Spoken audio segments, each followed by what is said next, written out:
Hello students, स्वागत है आप सभी का आपके अपने यूट्यूब चैनल जीएसएम में।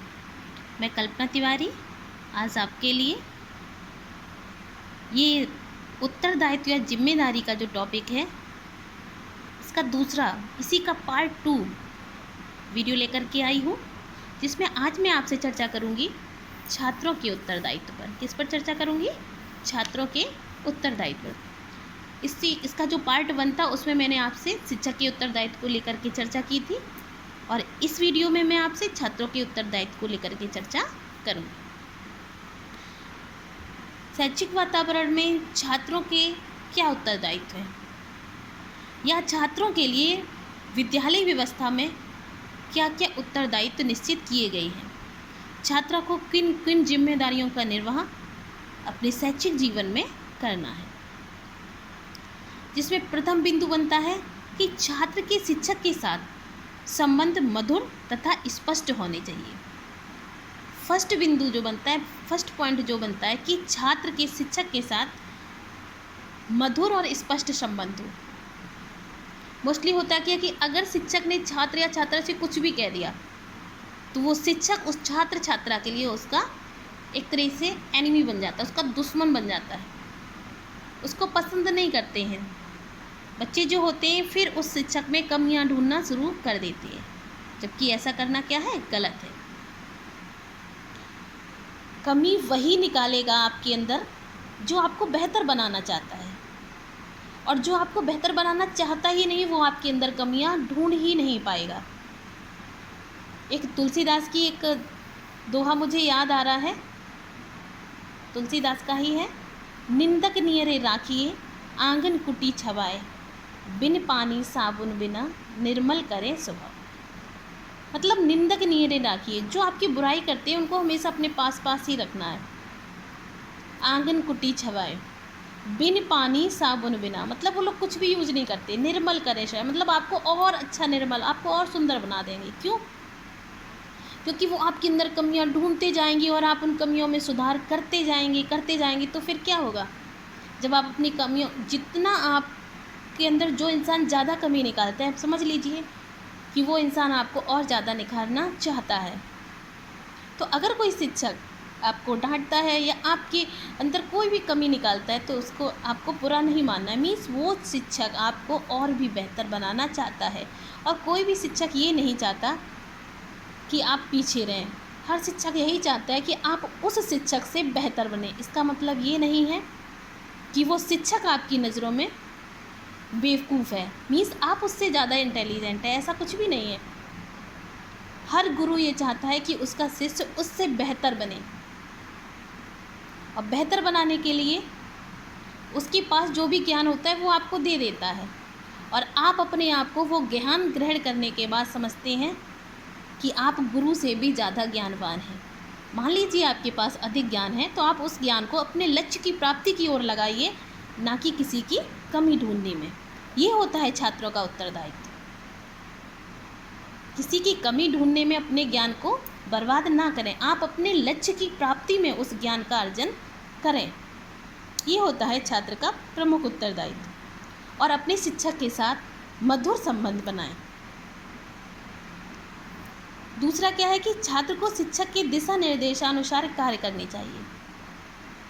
शिक्षक जो भी आपको आदेश दे उसका आपको पालन करना है। ऐसा नहीं है कि ये तो हर बार यही टॉपिक देते हैं, या तो ये हर बार यही चीज़ बोलते हैं, इसमें मेरा क्या फ़ायदा होगा, शिक्षक ने हमें ये करने को दे दिया, वो करने को दे दिया। अरे भाई, आपको खुश होना चाहिए कि आप इस क्लास में हैं, आपको ये, आपके अंदर ये योग्यता है कि शिक्षक ने आपको इस काम की जिम्मेदारी दी, या कोई भी प्रोजेक्ट तैयार करने के लिए दिया, या कुछ भी जिम्मेदारी सोची। आपको ये समझना चाहिए कि ये आपको रिस्पॉन्सिबिलिटी मिल रही है, आप इसके योग्य हैं, तभी तो आपको शिक्षक ने आपको चुना इतने बच्चों में। या फिर क्लास में कोई भी वर्क करने को दिया जाता है तो मोस्टली बच्चों का होता है कि हम ही क्यों करें, हर बार हम ही करते हैं, बाकी क्यों नहीं करते हैं, जो नहीं करते उनके साथ तो कुछ नहीं होता है। ऐसा आपको अपने दिमाग में बिल्कुल भी नहीं रखना है।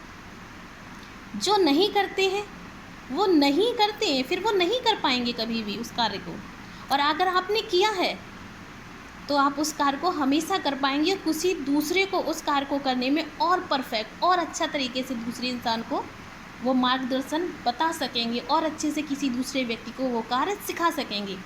और जब आपने खुद ही नहीं किया है तो आप किसी दूसरे को क्या सिखाएंगे?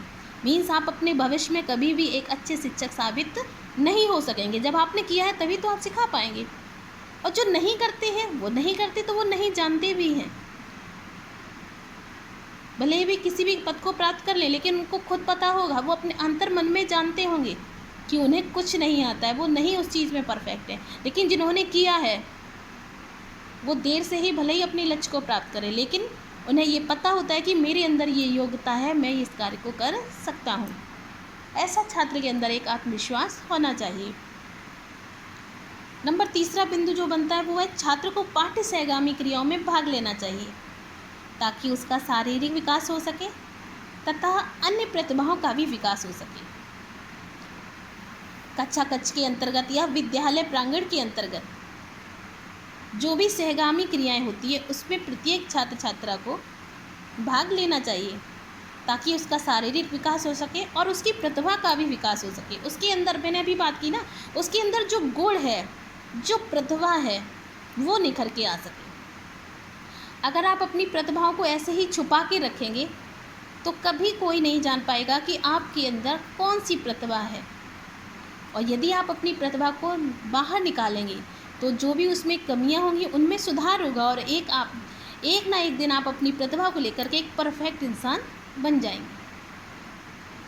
हो सकता है आप अपनी उसी प्रतिभा के जरिए से, आप अपनी उसी प्रतिभा के माध्यम से एक दिन सक्सेसफुल लाइफ जिए।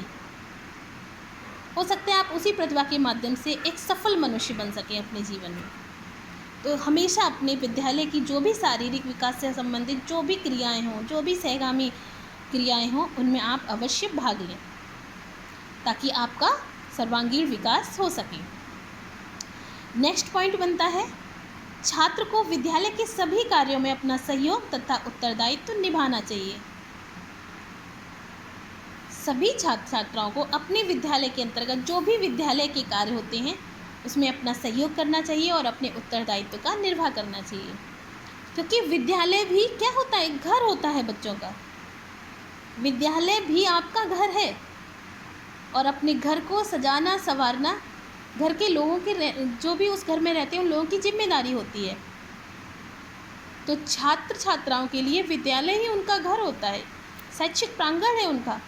उसको सजाने संवारने का दायित्व भी छात्र छात्राओं का ही होता है।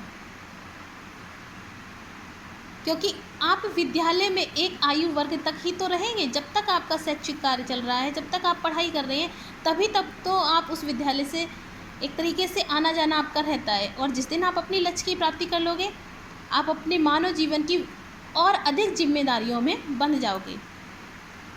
ये जो लाइफ होती है स्टूडेंट लाइफ, वो सबसे अच्छी लाइफ होती है। तो आप अपनी उस लाइफ में अपनी प्रत्येक जिम्मेदारियों का निर्वाह करें और स्टूडेंट लाइफ का जो भी कार्य है, जो भी इंजॉय है, उसको इंजॉय कीजिए। साथ ही साथ में आप अपनी जिम्मेदारियों का निर्वाह भी कीजिए।